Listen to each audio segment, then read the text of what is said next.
حضور نے اپنے دور سے لے کر قیامت تک 5 ادوار گنوائے ہیں تاریخ کے. پہلا دور دور نبوت، دور سعادت.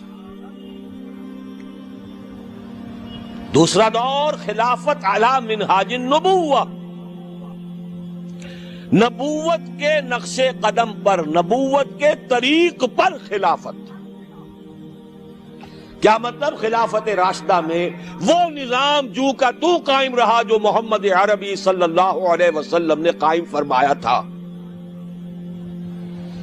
تیسرے دور کو کہا آپ نے ظالم ملوکیت، بادشاہت.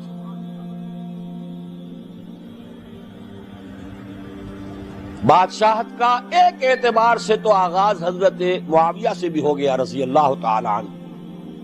کسری العرب کہا گیا انہیں، عرب کے کسریٰ. لیکن معاذ اللہ یہ ظالم کے لفظ کا اطلاق ان پر نہیں ہوگا. ان کے 20 سالہ دور خلافت میں نہ کوئی خانہ جنگی، نہ کسی کو قتل کیا گیا، نہ کسی کے پر زیادتی کی گئی، پرامن تھا. اگرچہ خلافت راشدہ میں اہل سنت بھی اسے شمار نہیں کرتے. اپنی ذات میں تو راشد تھے کہ نہیں، خلیفہ تھے کہ اپنے وہ صحابی تھے کہ نہیں، اور صحابہ اولئک ھم الراشدون. لیکن خلافت راشدہ، خیر اہل تشیع کی جو رائے ہے وہ تو خیر علیحدہ ہے، اہل سنت جو ہے وہ بھی خلافت راشدہ میں شمار نہیں کرتے. ابو بکر، عمر، عثمان، علی اور آگے 6 مہینے حضرت حسن کے بھی بعض حضرات شامل کرتے ہیں تو ایک حدیث کے مطابق 30 سال کی مدت مکمل ہو جاتی ہے. ملوکیت اصولی اعتبار سے حضرت معاویہ کے دور میں شروع ہوئی، لیکن ظالم ملوکیت یزید کے دور سے شروع ہوئی. اب جو دور شروع ہوا اس میں کربلا بھی ہے. حضرت حسین ابن علی رضی اللہ تعالی عنہما، ان کے ساتھی، ان کے خاندان والے کس طرح شہید کیے. اور صرف وہی نہیں ہوئے، عبداللہ ابن زبیر رضی اللہ تعالی عنہما وہ بھی شہید کیے. حرم مکہ رنگین ہوا خون سے، ان کی لاش ٹنگی رہی بہت دنوں تک. مدینہ بھی نہیں بچا، واقع حرہ میں مدینہ کی حرمت جو ہے اس کو بٹا لگایا گیا. یہ دور ملوکیت کے سیاہ کارنامے. حجاج کے ہاتھوں سینکڑوں تابعی شہید ہوئے. مسلمانوں کا دور تو ابھی عروج کی طرف جا رہا ہے، اسلام کا دور غربت شروع ہو چکا ہے. اسلام اور مسلمانوں کو علیحدہ علیحدہ شے سمجھیے، ساتھ نہیں. پہلے 30 برس بھی ساتھ تھے، بلکہ حضور کے 23 برس بھی شامل کر لیجئے. پہلی نصف صدی جو ہے وہ ساتھ ساتھ ہے. دین کا بھی عروج ہو رہا ہے، ساتھ ہی امت مسلمہ کا عروج بھی ہے. اس کے بعد امت مسلمہ تو چڑھتی جا رہی ہے اور دین گرنا شروع ہو گیا. ویسے یہ بات ذہن میں رکھیے کہ وہ کوئی 2-4 دنوں میں نہیں گرا. کھنڈر بتا رہے ہیں عمارت عظیم تھی. یہ 6 منزلہ عمارت، شاہ اسماعیل شہید نے اس اصطلاح کو استعمال کیا ہے. یہ 6 منزلہ عمارت کوئی 1000 بلکہ 1200 برس میں جا کر زمین بوس ہوئی ہے. لیکن ہے پھر وہ گریجول ڈکلائن. تو تیسرا دور حضور نے فرمایا ظالم ملوکیت. چوتھا دور فرمایا غلامی والی ملوکیت، ملکن جبرین. پہلے تو 1000 برس تک بادشاہ مسلمان تو تھے، چاہے ان میں بدماش بھی تھے، عیاش بھی تھے، ظالم بھی تھے، اچھے بھی تھے، نیک بھی تھے. آخر انہیں میں صلاح الدین ایوبی بھی تھے، انہیں میں نور الدین زنگی بھی تھے، انہیں میں اورنگزیب بھی تھے، انہیں میں التتمش بھی تھے. اچھے بھی تھے، اس میں کوئی شک نہیں. لیکن تھے بادشاہ، خلیفہ تو نہیں تھے. لیکن یہ کہ اکثر و بیشتر کا معاملہ تو وہی ہے، عیاشیاں ہیں. محل بن رہے ہیں، تاج محل بن رہے ہیں، الحمراء بن رہا ہے، جہاں جائے کوئی اقبال اور جا کر رو کر آ جائے. رولے اب دل کھول کر ہے دیدہ خونابہ بار، وہ نظر آتا ہے تہذیب حجازی کا مزار۔ یہ وہ دور تھا کہ جو تھا تو دور ملوکیت، لیکن بہرحال ملوک مسلمان تھے۔ چوتھا دور آیا جبکہ غلامی کے ساتھ ملوکیت۔ کیا مطلب؟ ملکہ برطانیہ کی رعایا بن گئے تھے کہ نہیں ہم؟ ملکہ معظمہ وکٹوریا، غلام احمد قادیانی نے جو ان کی مدح لکھی ہے، جو خطابات دیے ہیں، ان کی جو اس زمانے کی تصانیف ہے انہیں پڑھیے تو صحیح۔ کہیں ہم برطانیہ کے غلام، کہیں ہم فرانسیسیوں کے غلام، کہیں ہم ولندیزیوں کے غلام، کہیں ہم اطالویوں کے غلام۔ اس صدی کے آخر میں وہ نقشہ آ گیا، شروع میں 20ویں صدی کے شروع میں، جس کا نقشہ حضور نے ایک حدیث میں کھینچا تھا۔ صحابہ سے آپ نے فرمایا ایک وقت آئے گا یوشک ان تداعی علیکم الامم، کہ دنیا کی قومیں تم پر ایک دوسرے کو دعوت دیں گی کہ یہ تر نوالا موجود ہے، آؤ اور نوچ کو چھوڑ کر کھاؤ، ادھر سے ہم کھائیں گے ادھر سے تم کھاؤ، یہ تم لے جاؤ یہ ہمارے پاس رہے گا۔ مصر انگریزوں کے پاس رہے گا، عراق انگریزوں کے پاس رہے گا، شام فرانسیسی لے جائیں، اور لیبیا اطالوی لے جائیں، اور موراکو اور تونس یہ سب جو ہے یہ فرانسیسی لے جائیں، ہسپانیہ سہارا لے جائے، یہ سب لے جاؤ، آؤ ٹکا بوٹی کر کے کھا جاؤ۔ سلطنت عثمانیہ ختم، 1924 میں خلافت بھی ختم، نام کی خلافت، حقیقی خلافت نہیں تھی۔ پھر بھی جیسا کہ میں نے آپ کو بتایا بڑی طاقت تھی اس میں۔ خلیفہ اگر جہاد کا اعلان کر دیتا اس گئے گزرے دور میں بھی، تو جیسے کہ اس انگریز کمانڈنٹ نے کہا تھا کہ لاکھوں مسلمان نکل آئیں گے سروں سے کفن باندھ کر، اس میں کوئی شک۔ یہ تھا چوتھا دور، اور تھا نہیں ابھی ہے۔ یہاں سے اب ذرا بات شروع ہو رہی ہے، اچھی طرح سمجھ لیجئے۔ کہنے میں تو یہ آتا ہے اور تاریخ بھی یہ بتاتی ہے، حقائق بھی کچھ اس طرح کے ہیں کہ اس صدی کے آغاز میں تو اسلام اور مسلمان دونوں انتہائی زوال کو چلے گئے، اس کے بعد سے عروج شروع ہوا ہے کچھ۔ تقریباً 25 برس میں تمام عالم اسلام آزاد ہو گیا۔ سن 47 میں پاکستان بن گیا، مشرقی اور مغربی پاکستان 2 خطوں پر مشتمل۔ انڈونیشیا آزاد ہو رہا ہے، ملیشیا بن گیا ہے، ایک ایک کر کے عرب ممالک آزاد ہو رہے ہیں۔ تمام مسلمان ممالک تقریباً اکثریت والے آزاد ہو گئے۔ لیکن یہاں سے نوٹ کیجئے، دم لیا تھا نہ قیامت نے ہنوز، پھر تیرا وقت سفر یاد آیا۔ یہ جو کولونیلزم تھا جس کی بساط لپیٹی گئی ہے اس صدی کے وسط میں، یہ کرسچین کولونیلزم تھا۔ انگریز کون تھے؟ عیسائی۔ فرانسیسی کون تھے؟ ولندیزی کون تھے؟ ہسپانوی کون تھے؟ اطالوی کون تھے؟ یہ عیسائیوں کی کولونیل حکومتیں، نو آبادیاتی حکومتیں، وہ بساط ذرا طے ہوئی تھی کہ اسی وقت ورلڈ بینک قائم ہوا، کچھ عرصے بعد IMF قائم ہوا، اور اس سازش کا سارا سلسلہ شروع ہو گیا جو خلیج کی جنگ کے بعد عوام کے سامنے بھی علم نشرہ کر دی گئی۔ وہ سازش کیا ہے اسے سمجھ لیجئے۔ چوتھا دور ابھی جاری ہے، اس کو مختصر طور پر تو یوں کہوں گا کہ ایک سیلاب آ رہا ہے نیو ورلڈ آرڈر کے نام سے۔ نیو ورلڈ آرڈر، اور نیو ورلڈ آرڈر اصل میں کیا ہے؟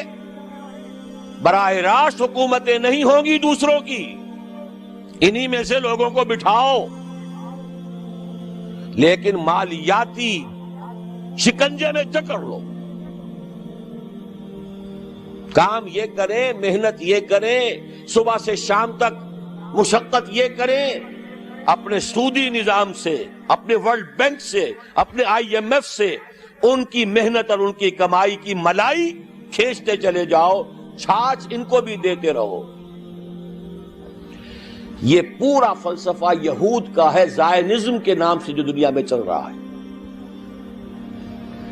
یہود کا کہنا یہ ہے کہ اصل انسان صرف ہم ہیں۔ 13 ملین یا 14 ملین، 1.5 کروڑ سے بھی کم انسان دنیا میں یہودی ہے۔ وہ کہتے ہیں اصل انسان ہم ہیں، باقی یہ 6 ارب جو بھیڑ نظر آتی ہے دنیا میں، یہ اصل میں حیوان ہے، شکلیں انسانوں کی سی ہیں، یہ گوئمز ہیں، یہ جینٹائلز ہیں۔ ان گوئمز اور جینٹائلز کا خون چوسنا ہمارا حق ہے، جیسے گائے کا دودھ پینا ہمارا حق ہے، بیل کو ہل میں جوتنا ہمارا حق ہے، گھوڑے کو ٹانگے میں جوڑنا ہمارا حق ہے۔ البتہ گائے کو بھی کچھ چارہ تو ڈالنا پڑے گا نا، بھوکی مرے گی تو دودھ کہاں سے لوگے؟ گھوڑے کو بھی شام کو کچھ دانہ ڈالو گے تو اگلے روز اسے ٹانگے میں جوت سکو گے۔ اس درجے میں اس بقیہ نوع انسانی کو سبسسٹنس لیول کے اوپر تو باقی رکھو، باقی ان کی محنت، ان کی کوشش، ان کی جد و جہد۔ گھوڑے پر اگر آپ نے جو بھی ٹانگے باندھ ہے، اس نے اگر 100 روپے شام تک کمائے ہیں تو 20-25 تو بہرحال گھوڑے پر بھی ڈالے گا، باقی اس کی کمائی ہے۔ سبسسٹنس لیول ان کو دو تاکہ یہ کل بھی کام کرنے کے قابل ہو، لیکن سارا سودی نظام کے ذریعے سے ان کا خون ہم کشید کرتے چلے جائیں۔ یہ نیا مالیاتی عالمی استعمار ہے۔ وہ استعمار اور تھا، وہ کولونیل رول۔ انگریز آ گیا، اب انگریز جب ہندوستانیوں کو نظر آتے تھے تو ہندوستانیوں کا خون جوش میں آتا تھا کہ نہیں؟ بغاوت کرتے تھے، مارتے تھے، پھر وہ ہندوستانیوں کو مارتے تھے۔ تو مار رہے ہیں اور مر رہے ہیں، یقتلون و یقتلون۔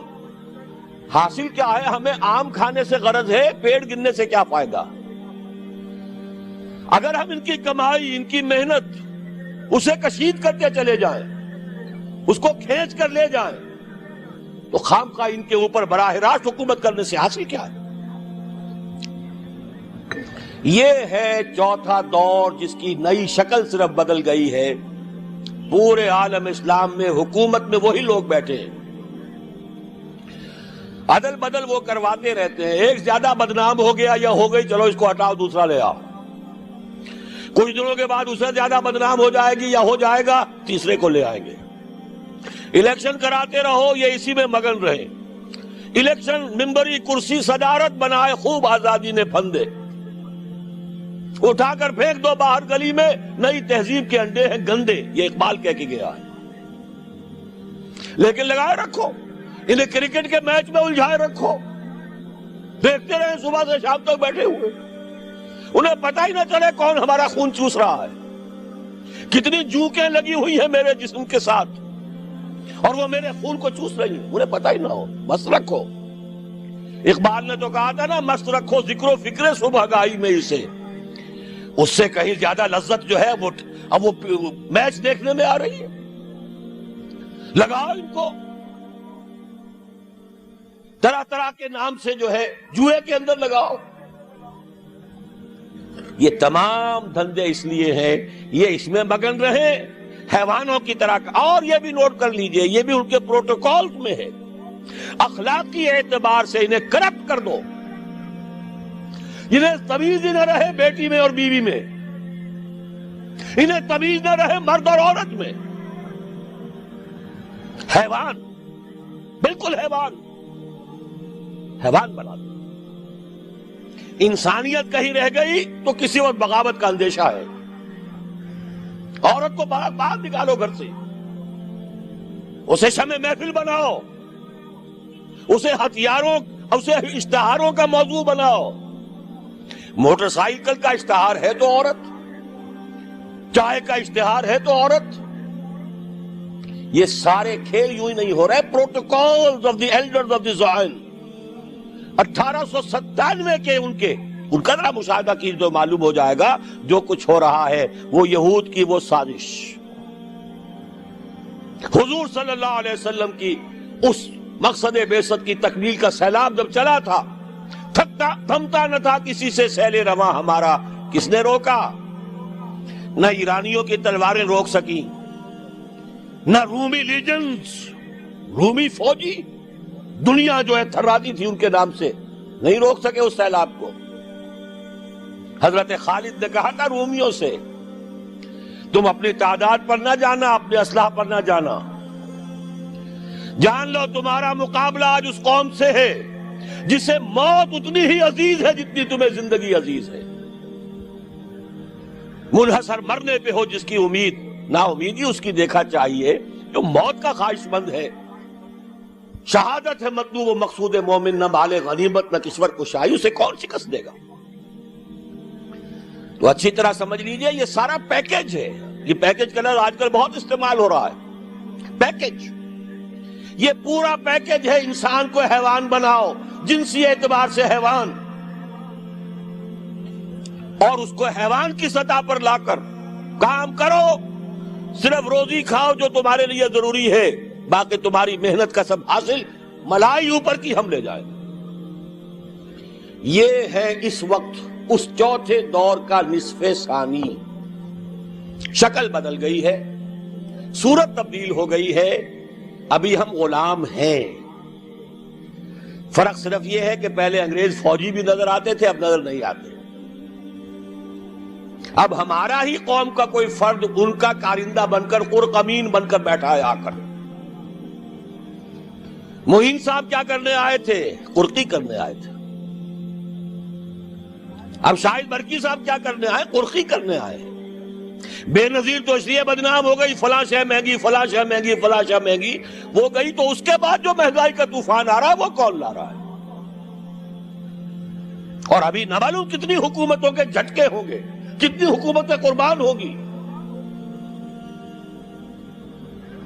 یہ دور ہے چوتھا دور، حالات دن بدن اور خراب ہو رہے ہیں، اس کو نوٹ کر لیجئے۔ اس وقت جو اب استعمار آ رہا ہے وہ یہودی استعمار ہے، خود عیسائی ان کے اعلی کار ہیں۔ پوری دنیا میں ایک سول سپریم پاور امریکہ، اور امریکہ کی جان حقیقت میں یہودیوں کے ہاتھ میں، فرنگ کی رگے جہاں پنجے یہود میں ہے۔ بظاہر آپ یہ کہہ سکتے ہیں U N O, new world order کی امین کسٹوڈین کون؟ U N O. U N O کون؟ امریکہ کی لونڈی۔ اور امریکہ کی جان کس کے ہاتھ میں؟ یہودیوں کے ہاتھ میں۔ یہ عالمی استعمار، اس کا طوفان چلا رہا ہے۔ آخری ٹکراؤ ہونا ہے امت محمد اور یہود کے مابین۔ شیطانی قوت کا سب سے بڑا نمائندہ یہودی، وہ جو اقبال نے اشعار کہے تھے، دنیا کو ہے پھر مار گئے روح و بدن پیش، تہذیب نے پھر اپنے درندوں کو ابھارا، اللہ کو پامر دیے مومن پہ بھروسہ، ابلیس کو یورپ کی مشینوں کا سہارا۔ لیوسیفر، اس کا اعلی کار آرڈر آف الومیناٹی، اس کے اعلی کار میسن، فری میسن، فلاں اور فلاں اور فلاں، زائنزم کے نام سے تحریک۔ 2000 برس کے بعد یہودیوں کی حکومت قائم ہو گئی 1948 میں۔ میں نے 2000 برس کہے تھے پہلے بھی۔ سن 70 عیسوی میں یہ بے دخل کیے گئے تھے فلسطین سے اور یروشلم سے۔ ان کا ہیکل سلیمانی، اور وہ بھی نمبر 2 تھا، سیکنڈ ٹیمپل۔ پہلا ٹیمپل پہلے نبوکدنضر کے ہاتھوں یا بخت نصر کے ہاتھوں برباد ہوا تھا، وہ تو حضرت مسیح سے بھی 600 برس قبل۔ پھر انہوں نے بعد میں بنایا اپنا ٹیمپل، سیکنڈ ٹیمپل کہلاتا ہے۔ سن 70 عیسوی میں رومنز نے اسے بھی گرا دیا، وہ آج تک گرا پڑا ہے، اس کی صرف ایک دیوار سلامت ہے، کوئی چھوٹی سی کہیں۔ جس کو ویلنگ وال کہتے ہیں، وہاں جاتے ہیں، زیارت کرتے ہیں اور سر پھوڑتے ہیں اپنا اور ماتم کرتے ہیں، روتے ہیں۔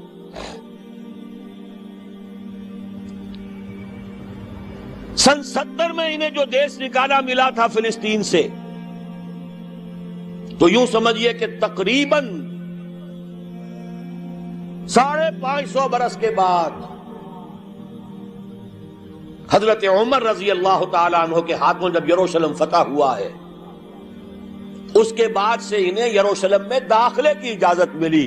حضرت عمر نے رحم فرمایا کہ تم بھی آ سکتے ہو یہاں، لیکن جو کرسچنز نے، عیسائیوں نے جب قبضہ دیا تھا، چونکہ فتح نہیں کیا تھا مسلمانوں نے یروشلم کو، فتح نہیں ہو سکا تھا، وہ تو انہوں نے ایک معاہدے کے تحت ہینڈ اوور کیا ہے، سرنڈر کیا ہے، اور اس معاہدے میں عیسائیوں نے یہ بات طے کرا دی تھی کہ یہاں یہودیوں کو آباد ہونے کی اجازت نہیں دی جائے گی، آئیں زیارت کریں چلے جائیں، مکان نہیں خرید سکتے، زمین نہیں خرید سکتے، سیٹل نہیں ہو سکتے۔ لیکن 1900 بلکہ نوٹ کر لیجئے 1897 میں، اب یہ 1997 آ رہا ہے اگلے سال کیا، آپ تو بہت قریب آ گیا، سال تو بہت بڑی بات ہوتی ہے، 1 مہینے بعد، 1.25 مہینے بعد شروع ہو رہا ہے۔ پورے 100 برس قبل یہودی بینکرز تھے، کچھ بڑے بڑے بینکرز سوئٹزرلینڈ میں جمع ہوئے، نقشہ بنایا، اسکیم بنائی،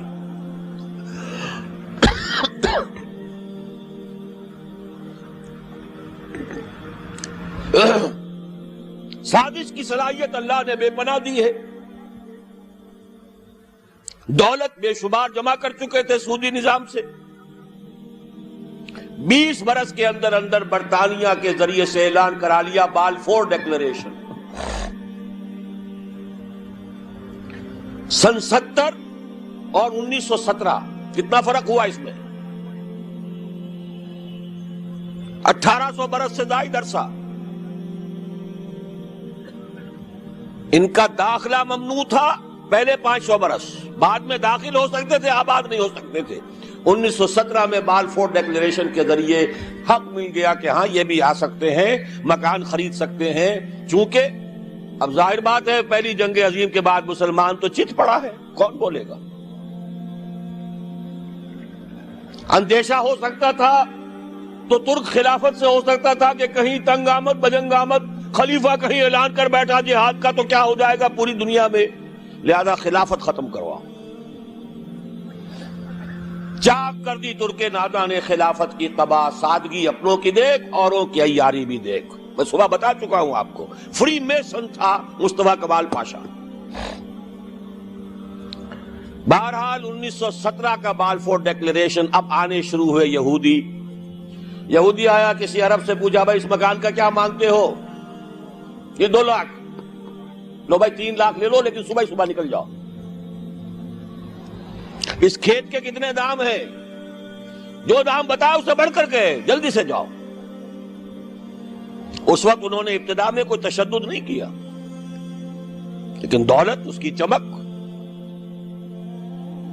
ہوتے ہوتے اتنے قدم جما لیے کہ پھر 1948 میں اسرائیل ایک ریاست کی حیثیت سے دنیا میں قائم ہوا۔ اس کے ساتھ جوڑ ملا لیجئے 1947 میں پاکستان قائم ہوا تھا۔ یہ ہم عصر واقعات یوں ہی نہیں ہے کہ ایسے ہی آ کر جوڑ مل گئے ہیں، تاریخ کے کچھ واقعات ہماری نگاہوں کے سامنے ہوتے ہیں، کچھ پیچھے اللہ تعالیٰ کی مشیت، وہ جو پیچھے کار فرما ہوتی ہے وہ اپنی جگہ ہے۔ بہرحال 1948 میں قائم ہوا، 19 برس کے بعد 1967 میں جنگ، اور اس نے اپنے حدود بڑھا لیے، مشرق میں، مغرب میں، شمال میں۔ یروشلم پر بھی قبضہ ہو گیا 1967 سے، اب یروشلم ان کے قبضے میں ہے۔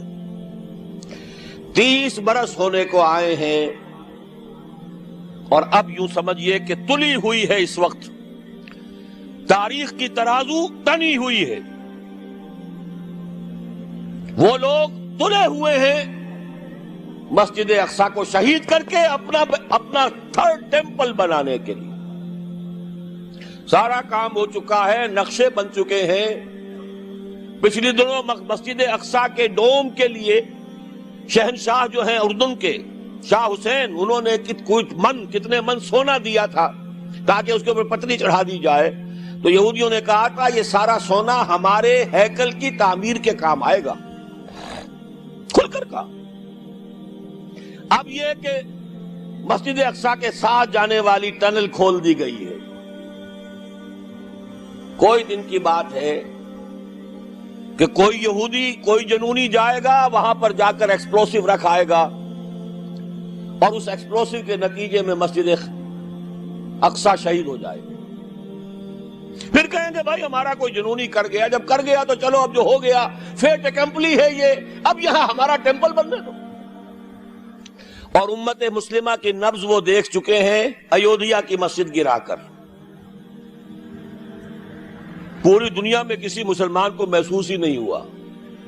ہندوستان کا مسلمان کھڑا ہوا احتجاج کے لیے، غیر منظم مشتعل ہو گیا، پولیس کے ہاتھوں 6000 آدمی مارا گیا.